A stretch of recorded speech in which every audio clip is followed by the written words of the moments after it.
Good day. For those of you who do not know me, my name is Douglas Harder, and in this topic, we're going to look at our next tool, linear algebra. So in this topic, we will look at how the use of floating point numbers can seriously affect the results of Gaussian elimination and backward substitution.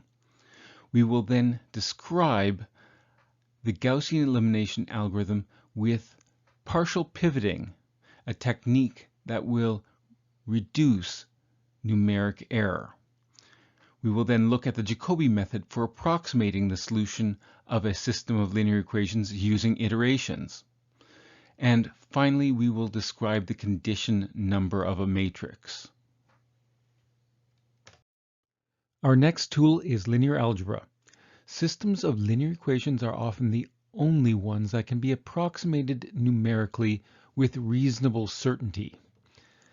Many nonlinear systems are actually just approximated using linear systems. So, for example, in electrical engineering, you're going to be looking at small signal analysis of nonlinear circuits. The modeling of objects with momentum can also be generally done locally in time with linear approximations. This, of course, fails if, for example, an object strikes another object, such as a car hitting a wall. Now consider a system of n linear equations in n unknowns. This is represented by a matrix times an unknown vector equaling a known target vector v. To solve such a system, we create an augmented matrix. We apply row operations on the augmented matrix until the matrix is in row echelon form. Now, the three elementary row operations you will recall are swapping two rows, adding a multiple of one row onto another, and multiplying a row by a non-zero scalar. The first two, swapping two rows and adding a multiple of one row onto another, are used for this process called Gaussian elimination. Now, if the rank of the matrix is equal to n, we may then use backward substitution to find the unique solution. If the rank of A is less than n, then there are infinitely many solutions, and you need to find particular solutions and solutions to the homogeneous system of linear equations, or in other words, you must find the null space. Now some issues. If the matrix A is dense, the number of floating point operations, that is, floating point addition or floating point multiplication, these are also collectively referred to as flops instead of floating point operations.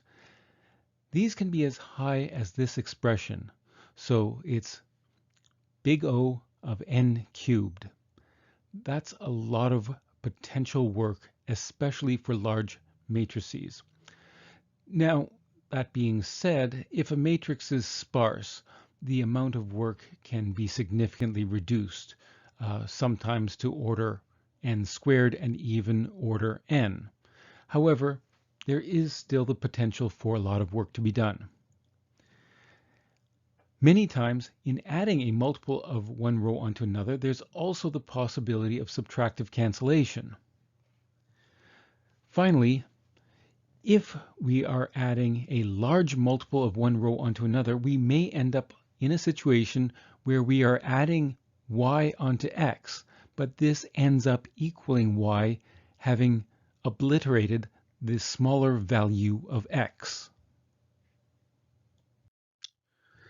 Consider this system of two linear equations and two unknowns. Now on the left-hand side we have our 6-digit floating point representation, and on the right-hand side we have what these values actually represent. Now, by observation, the solution should actually be very close to 1, 1. not exactly 1, 1, but that top left value is pretty close to 0. So you could see that it should really be something close to 1, 1. Now, if you go into Maple or some other program like that, you will see that the exact solution is shown here. And this is indeed very close to the vector 1, 1. Now, if we are performing these operations with floating point arithmetic, we would be storing the solution in our representation. Well, the closest approximation in our representation to this is indeed the vector u, 1, 1. We cannot represent this solution with any more accuracy than that, because we can only store 4 significant digits. Now, applying Gaussian elimination to this augmented matrix, we must add negative 100,000 times row 1 onto row 2, and this is going to result in the following two calculations. We will add negative 100,000 onto 1, which results in negative 99,999.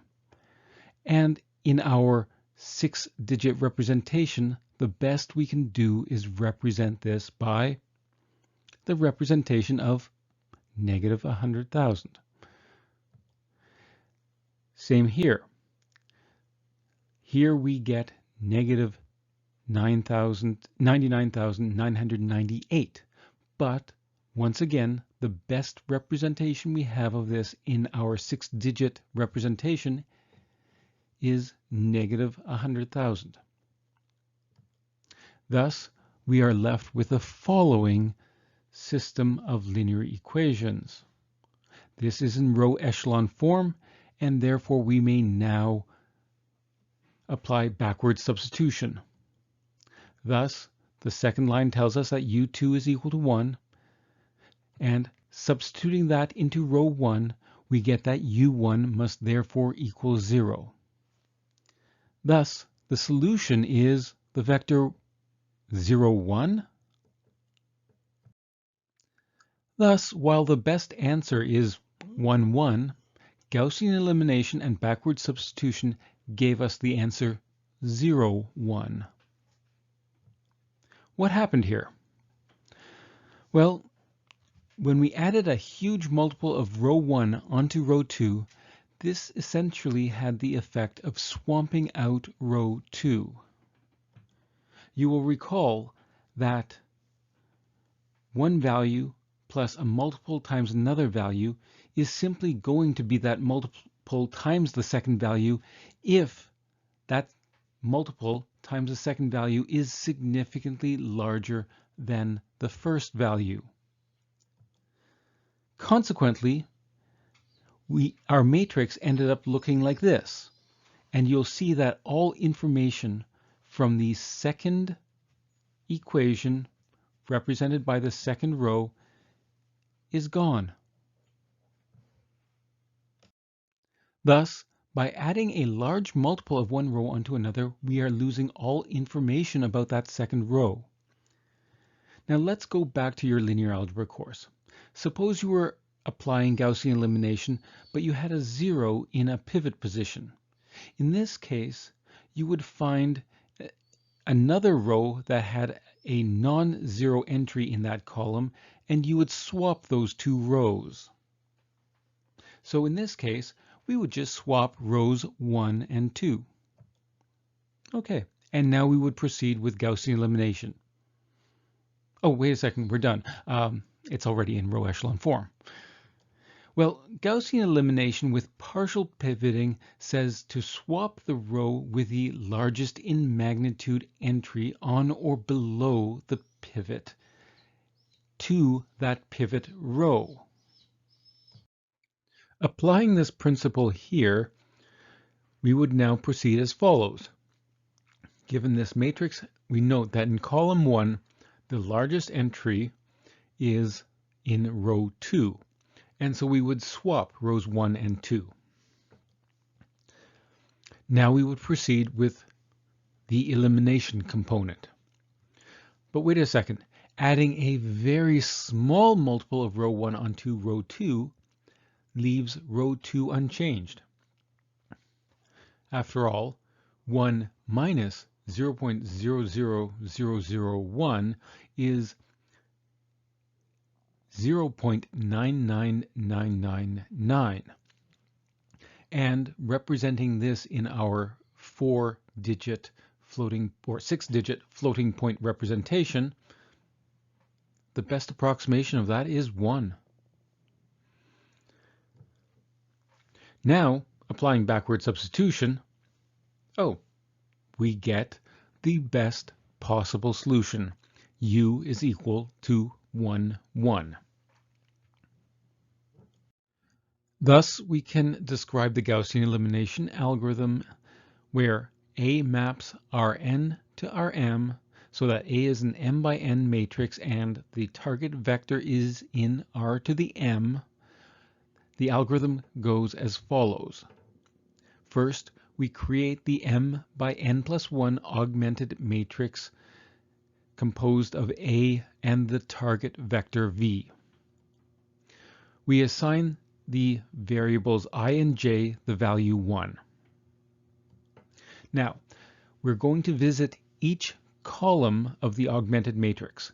So while j is less than or equal to n plus 1, we proceed as follows. If column j contains no non-zero leading entries, all we do is increment the value of j by 1. And we return to step 3. Now, if j is less than or equal to n, this actually increases the dimension of the null space by 1. Otherwise, we find the row with the largest in magnitude non-zero leading entry in column j. And if there are multiple such entries, just pick one. And then we swap that row with row I. Having done so, now for each other row k not equal to I, that has a leading non-zero entry in column j, we add this multiple of row I onto row k. Having done so, we increment both I and j and return to step 3. Now, why does this help? Well, if the largest entry in absolute value is moved to the pivot in the corresponding column, then when we add a multiple of that row onto another, we're absolutely guaranteed that the scalar multiplier is less than 1 in absolute value. Thus, in general, we will not be dealing with the issue of adding a large multiple onto another which may swamp information from that second row out. For example, suppose we have the following system of 4 linear equations in 4 unknowns and we'd like to solve for the vector u. First, we create the augmented matrix. Starting with the first column, the largest entry in absolute value on or below the entry 1, 1 is the value 5, and this appears in row 3. Thus, we are going to swap rows 1 and 5. So this places the largest entry in absolute value in the pivot position. Now we proceed with the elimination component.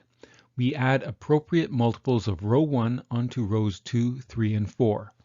Specifically, we will add negative 0.8 times row 1 onto row 2, 0.3 times row 1 onto row 3, and negative 0.6 times row 1 onto row 4.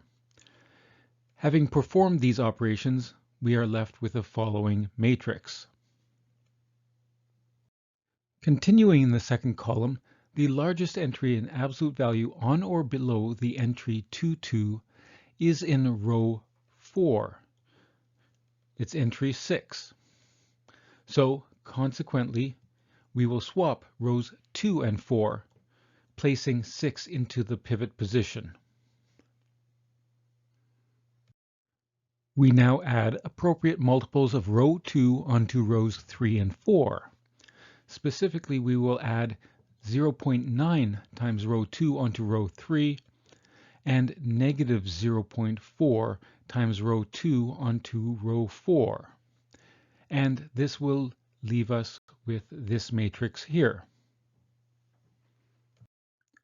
Continuing with the third column, the largest entry in absolute value on or below the entry 3, 3 is negative 10, and this appears in row 4. Consequently, we will swap rows 3 and 4. All right, now we proceed.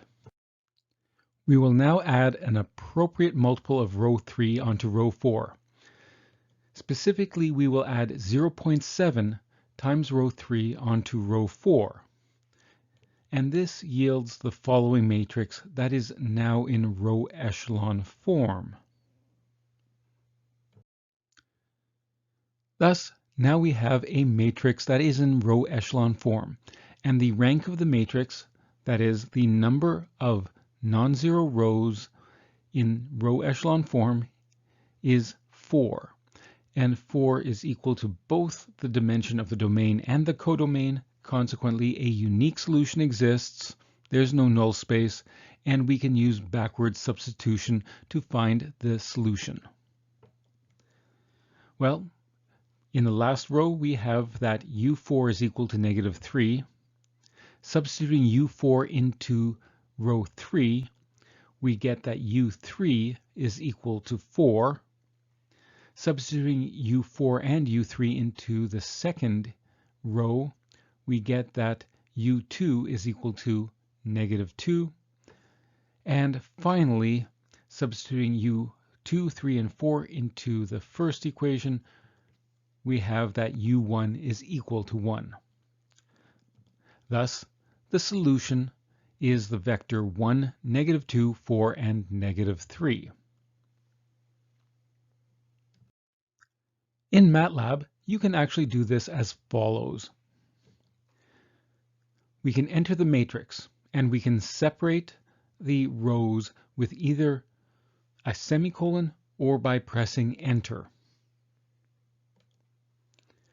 We can enter the vector v, and this is a row vector, but we can take the transpose by using the apostrophe. Note that this is a problem if it's a complex matrix, but that's not going to be an issue in this course. If we want to solve this system of linear equations, a times u is equal to the target vector v, we use the backslash operator. More on that later.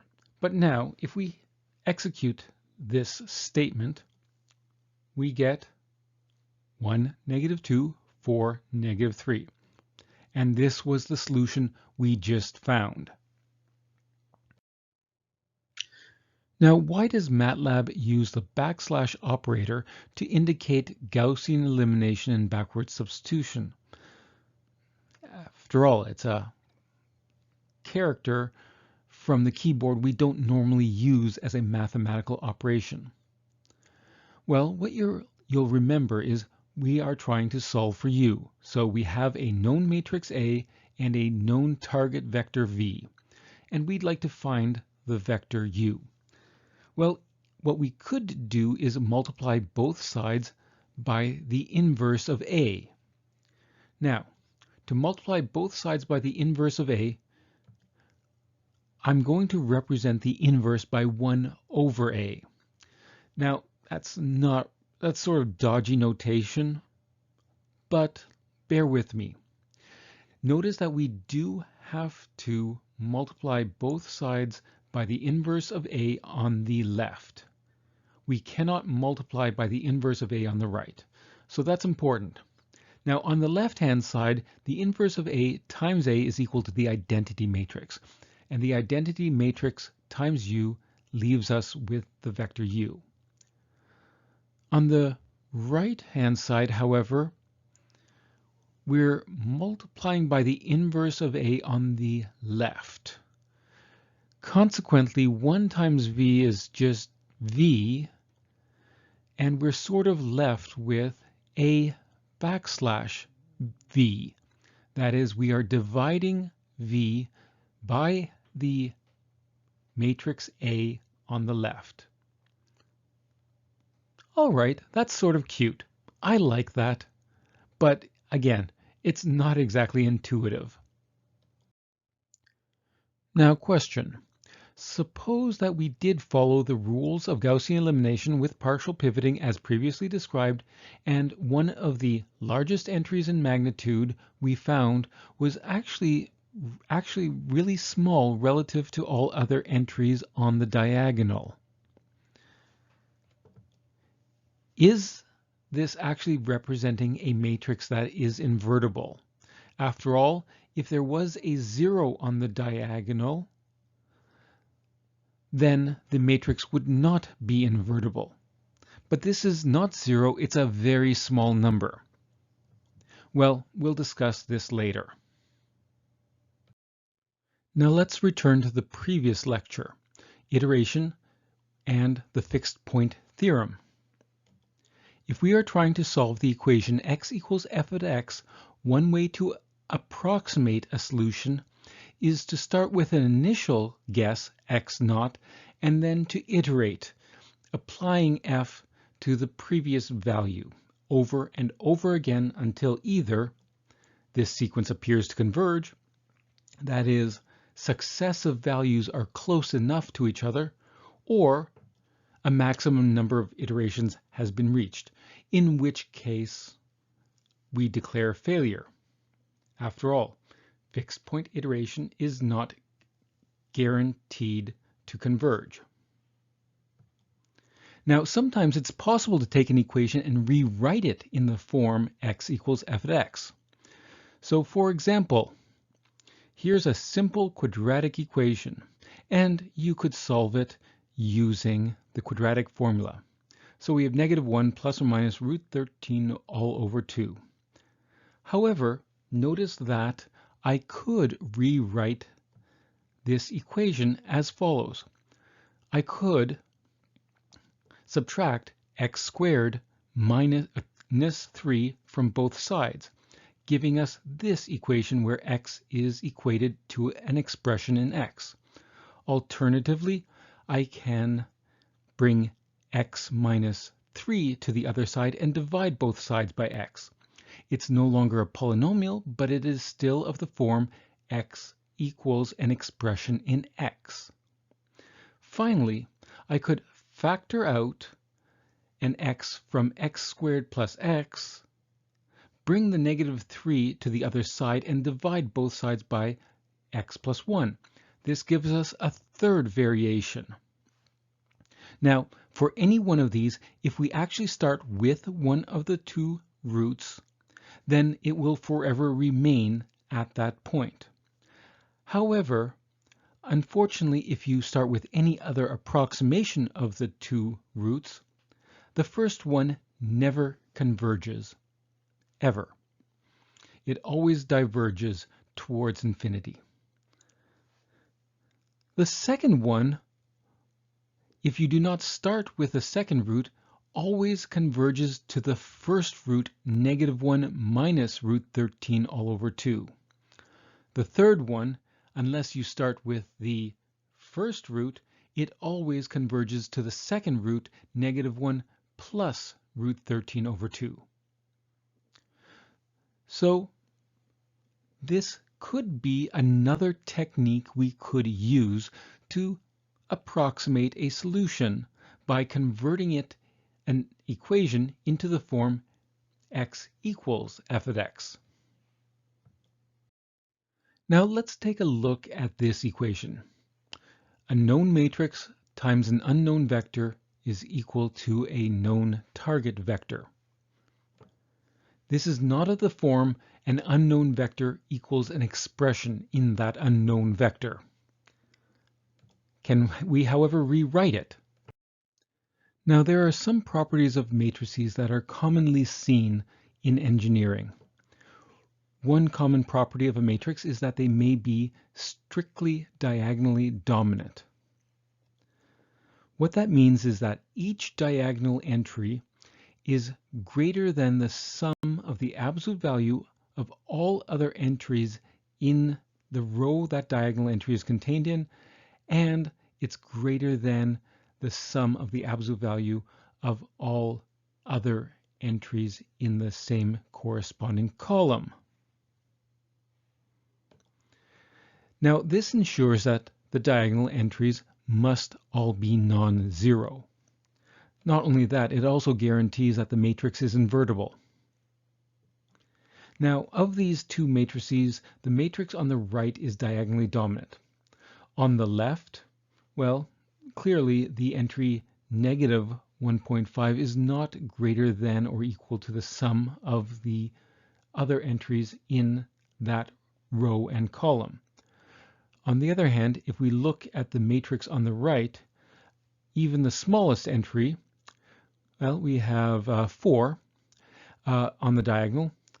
The sum of the absolute value of the entries of the corresponding row are 0.7 plus 0.2 plus 1.1, and that's strictly less than 4. Same thing in the column.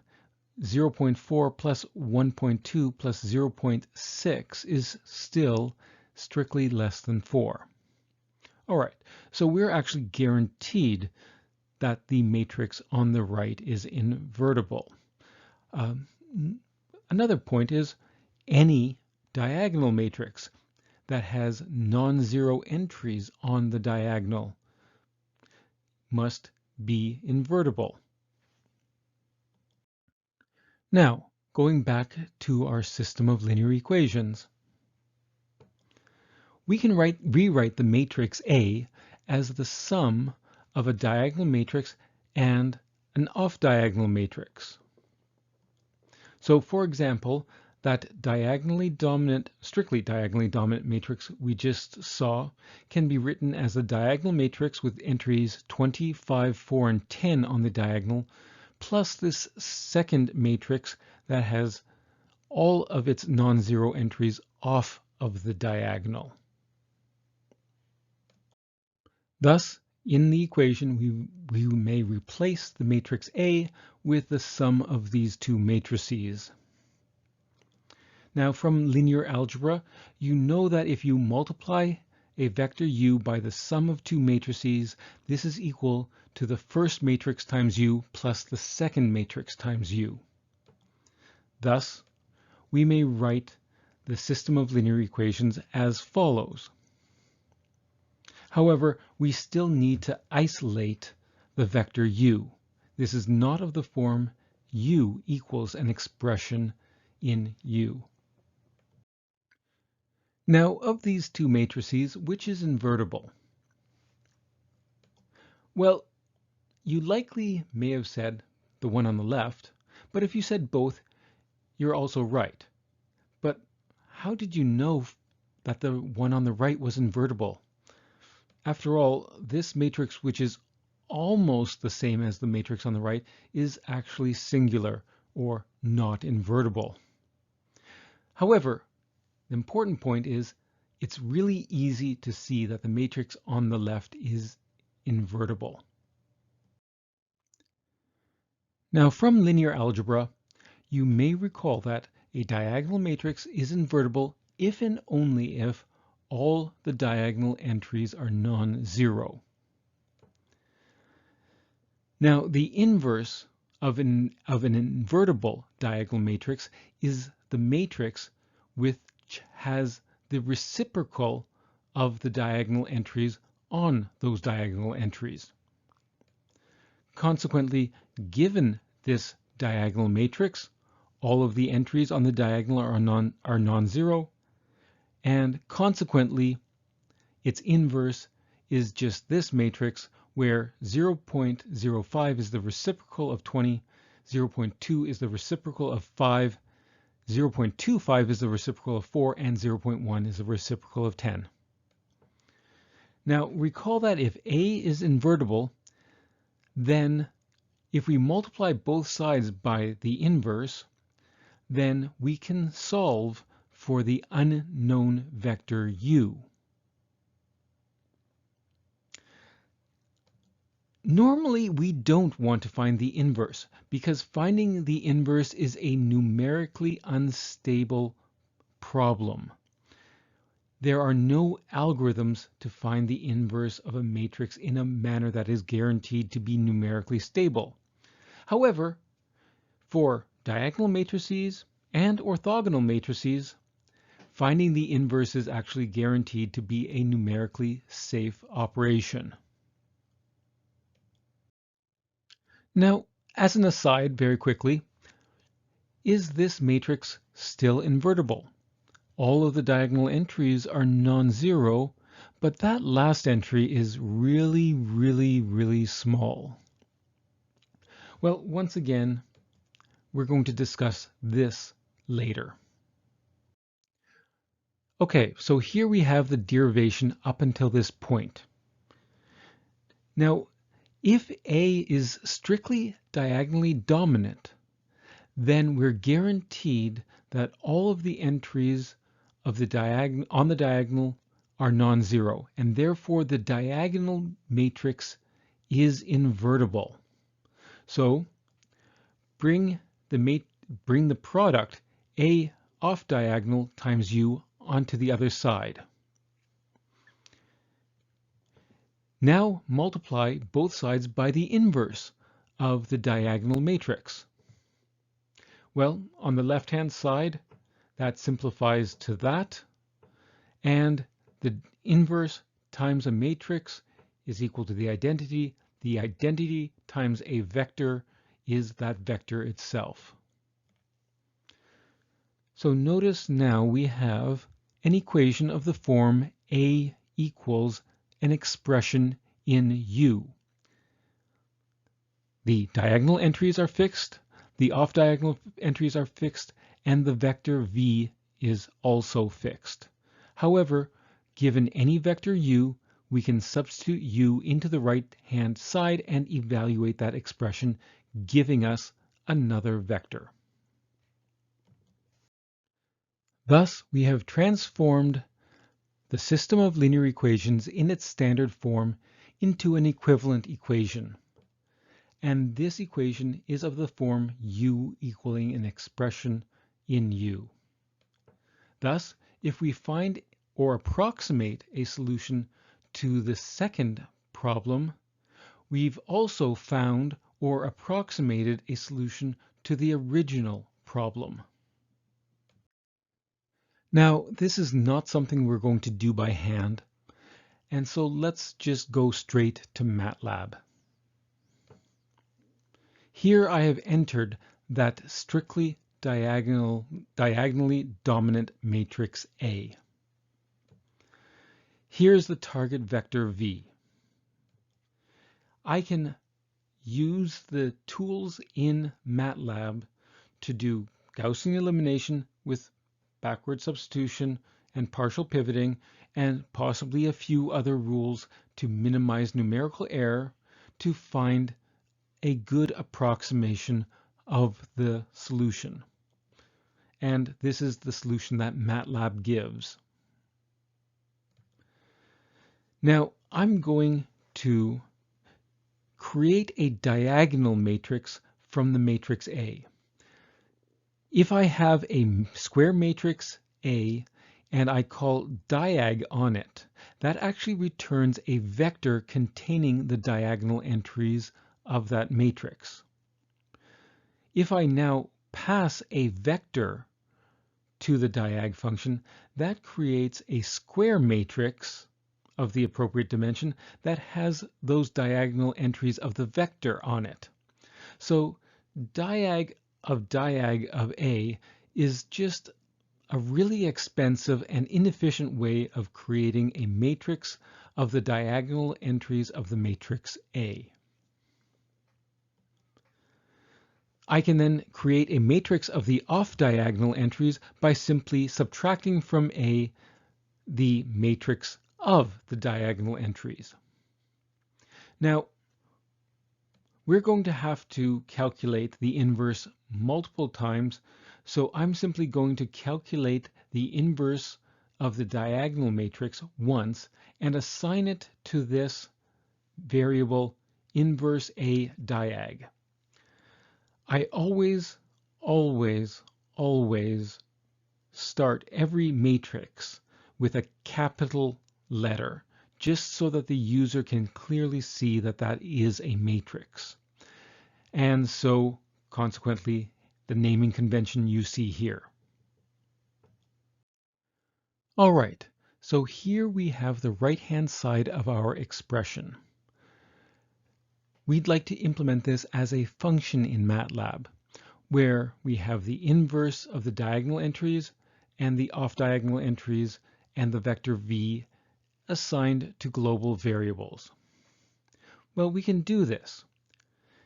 This statement assigns to the variable f a function that has a parameter u, and when we call this function with an argument vector, that vector is evaluated at the expression of the inverse of the diagonal matrix times the vector v minus the off-diagonal matrix multiplied by the argument. Okay, easy enough. Next, we are trying to solve this system of linear equations. So what is a good initial guess? What should we start at? Well, remember that A is strictly diagonally dominant, so its diagonal entries are quite large. We could allow the initial guess to be the solution to this system of linear equations, where we only consider the diagonal entries of the matrix A. Well, that's easy enough now. Our initial guess, u0, is the inverse of the diagonal matrix times the target vector v. All right. Now we have a for loop. This for loop will go on 100 times. We will now store the current value of u0 in the variable previous u0. We will then assign to u0 the value of f evaluated at u0. That is, we are doing the fixed point iteration on the right-hand side of the equation. Now we check. If the 2 norm of u minus the previous u is less than 10 to the negative 6, we will print out the vector u0, and then we will break from the loop. Well, when we run this, note that if it did not find a solution, then it would just terminate the loop. The only times a result is printed is if a solution was found. So this is the solution that was found. Let's see how many iterations that took. 8. So 8 iterations to find an approximation. And if you remember from the previous slide, that's actually sort of close. We can actually measure the distance between the closest possible approximation to the solution given by the backslash operator and our quick and dirty approximation using fixed point iteration. The 2 norm between those is 5 times 10 to the negative 8. So this is the best possible solution from MATLAB from the previous slide, and as you can see, a significant number of digits are the same in both vectors. Now this technique is called the Jacobi method. It is guaranteed to converge to the solution if the matrix is strictly diagonally dominant. In other cases, it may converge or it may diverge, and it may even diverge if the matrix is only diagonally dominant.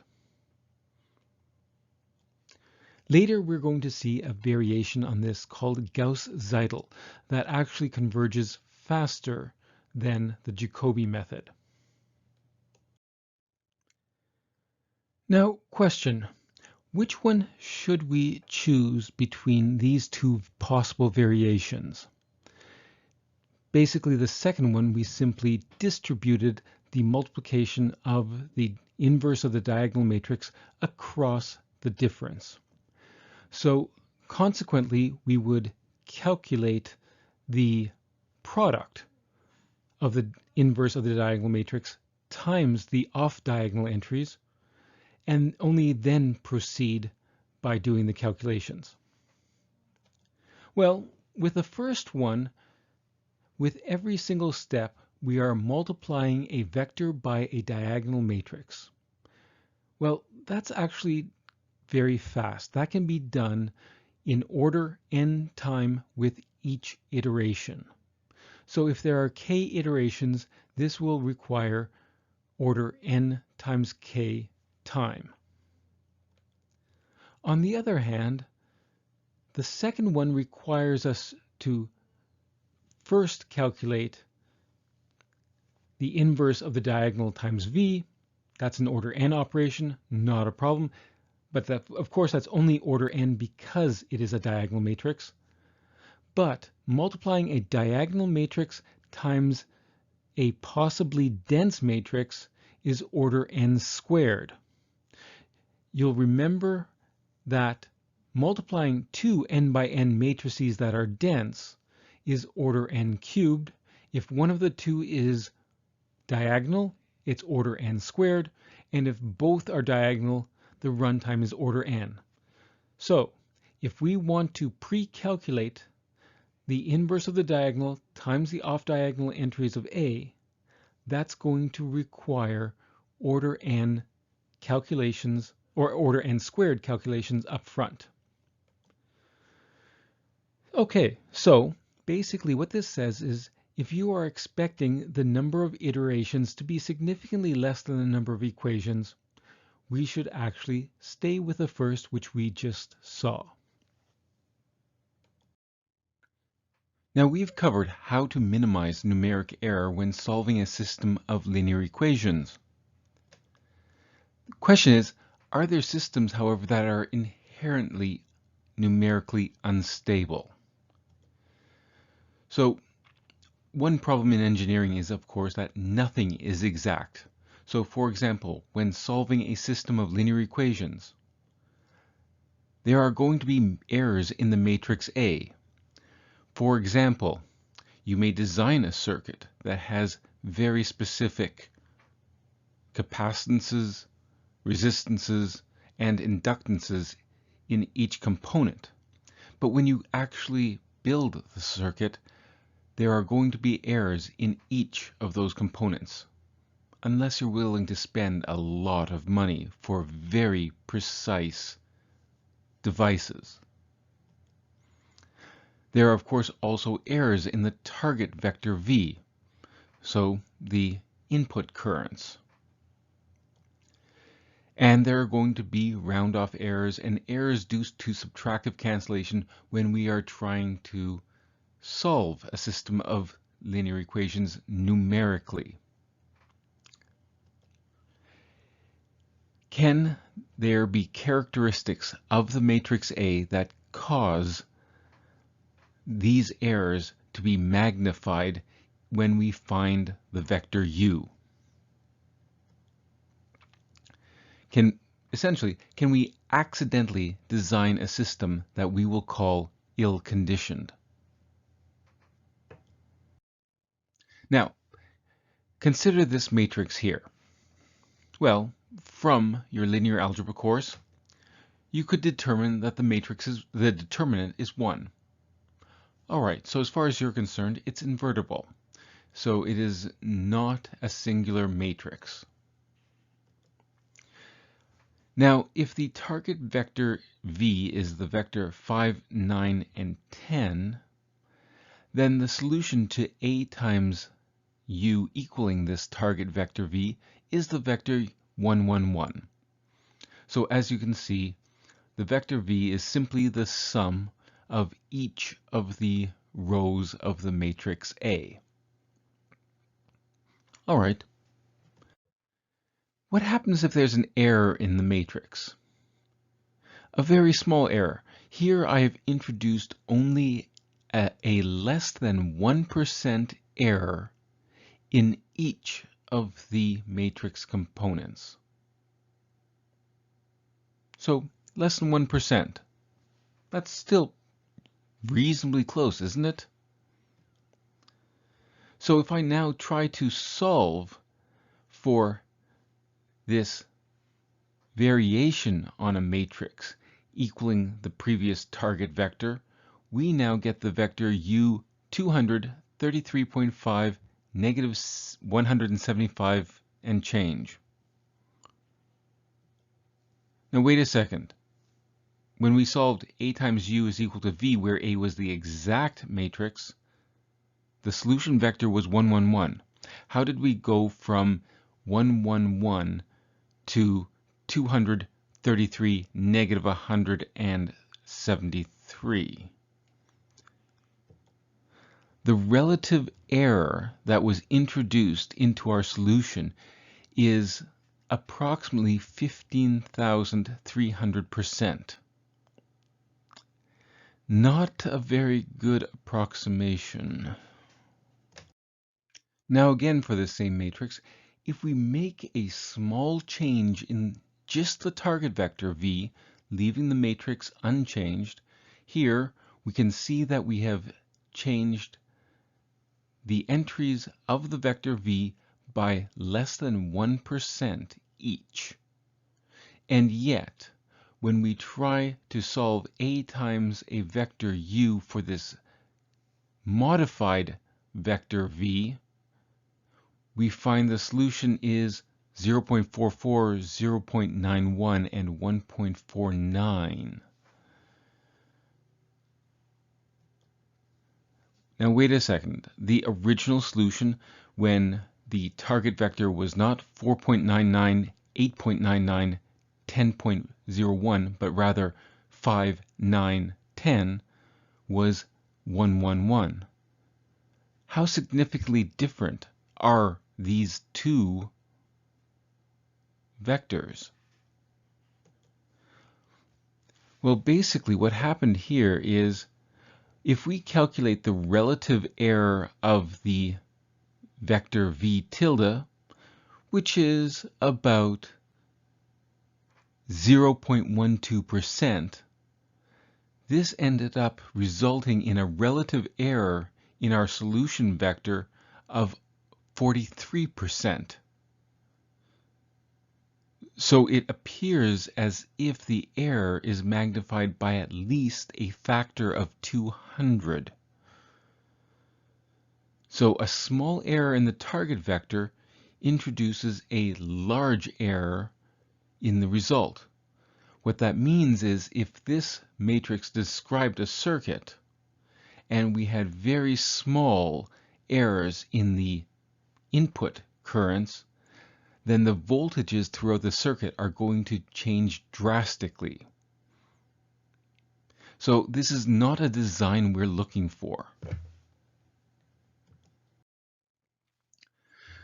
So in first year, you were repeatedly told to check if the determinant was non-zero when checking for invertibility. Unfortunately, due to numeric error, the determinant of even clearly non-invertible matrices is nevertheless non-zero if we calculate them numerically. So consider this matrix B. If we ask Matlab to calculate the determinant, well, we get a value that's close to 0 but not exactly equal to 0. And yet, taking a look at this matrix B, it's clear that twice column 2 minus column 1 is column 3. This matrix should have a determinant of 0. And yet, the determinant, when calculated numerically, is non-zero. Now, just as an aside, if you were to calculate the determinant by hand, the way you learned in linear algebra, you'd quickly come up with a determinant of 0. If you did that exact same calculation in Matlab, you'd get a determinant of 0. So why does the determinant function return something that's non-zero? That's because the determinant function is not designed to work perfectly with trivial examples. It's designed to minimize the error when calculating the determinant of very large or ill-conditioned matrices. And consequently, the algorithms which are more suited for more difficult problems may not always give the exact answer for trivial problems. Besides, no one's paying an engineer to solve a trivial problem. Now, what's better to check are the singular values. Specifically, what you really want is the ratio between the largest singular value and the smallest singular value. Now, you probably did not look at singular values in your first year linear algebra course. Singular values are similar to eigenvalues, but subtly different, and they're even defined for non-square matrices. The largest singular value is the most a matrix stretches the norm of a vector. Doesn't matter if it changes the direction of the vector, it's just the most that it changes the norm of a vector. You will recall the largest eigenvalue is simply the largest, the most it stretches a vector in the same direction the vector is pointing. The largest singular value is simply the largest that it stretches a vector, even if it changes the direction in which that vector points. The smallest singular value is the least a matrix stretches the norm of a vector, and again accounting for rotations. So singular values are always positive. Now here's this matrix A. If we ask for the singular values, we get that there's one vector that is stretched by a factor of 10, a second almost 10, another vector that is perpendicular to the first that is stretched by a factor of approximately 5, and there is a third vector orthogonal to the first two that is shrunk by a factor of 50. Now if you multiply these three numbers together, you're going to see that this equals 1. After all, the determinant is the change in volume, and the product of the singular values is the absolute value of the determinant. It's the change in volume. Now, suppose a 3 by 3 matrix A had rank A is equal to 2. What this means is the matrix is not invertible. And if we were to take the unit sphere and map it under A, then the image is simply going to be an ellipse centered at the origin in a plane passing through the origin. So the change in volume is 0. A sphere which has volume equal, that's non-zero, is mapped to an ellipse which is flat and therefore has volume 0. Now, suppose that a 3 by 3 matrix A has rank 3, but where the image of the unit sphere is now a pancake. So in our example, the unit sphere is being stretched in one direction by a factor of 10, in another by a factor of 5, but in a third it is being shrunk by a factor of almost 50.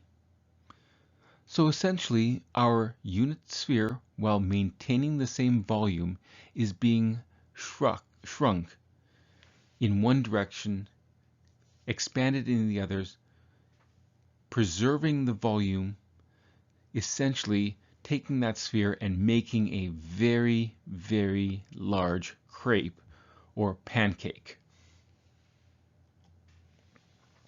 Essentially what this says is that the matrix, while being invertible, is still really close to a matrix that is not invertible.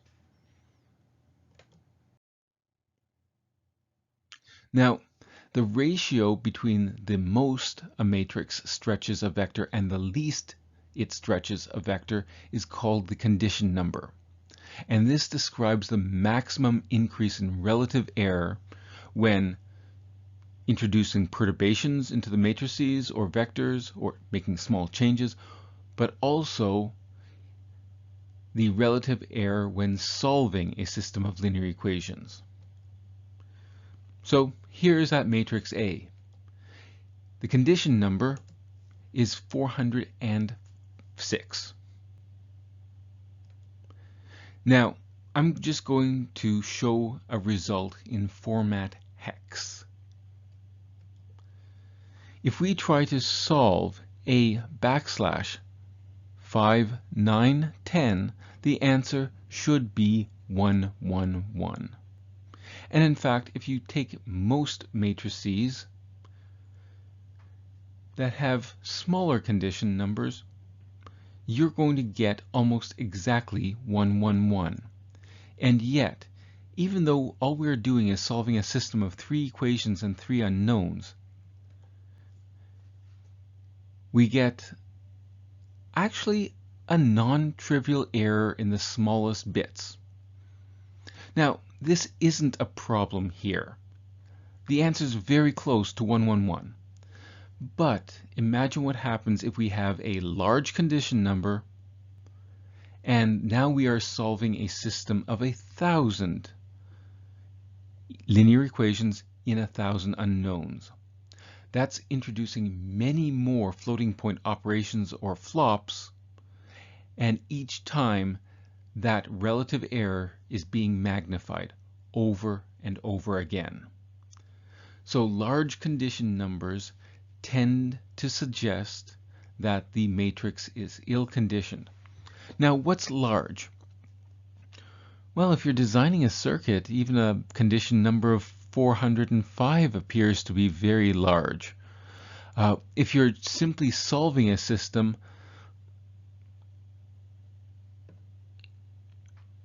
a condition number of 1,000,000 is probably too large. But you probably wouldn't want to design such a system either. Anyway, if the condition number is too large, you should seriously consider how much your system is subject to small errors. Thus, the larger the condition number, the larger small errors in the matrix will be magnified, the larger small errors in the target vector will be magnified, and the larger round-off error and the effects of subtractive cancellation will be magnified.